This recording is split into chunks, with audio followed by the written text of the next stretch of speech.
and then there's also a lot of we have your roommate is a lesbian character.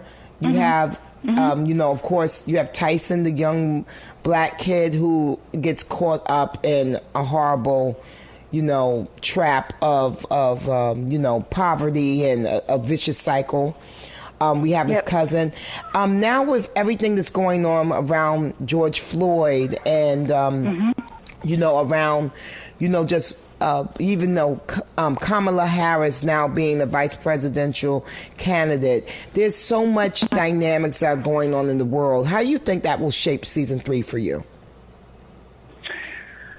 Well, I mean, I've actually thought about this because after everything started happening, and especially with George Floyd, I remember saying to my mom, I'm really happy that we happen to have a crooked white cop.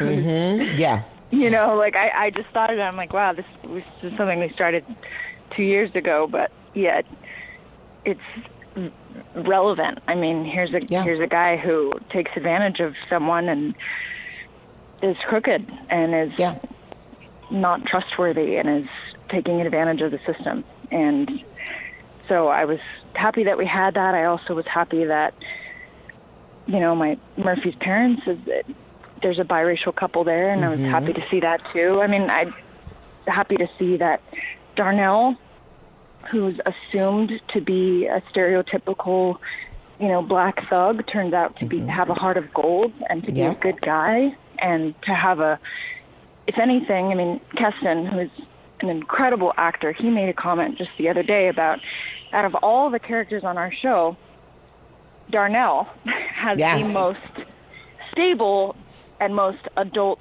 relationship.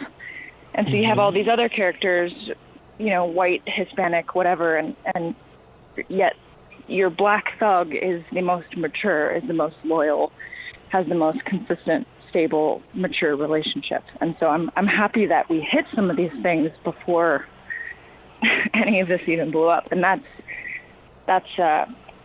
props to Corinne, our showrunner and creator.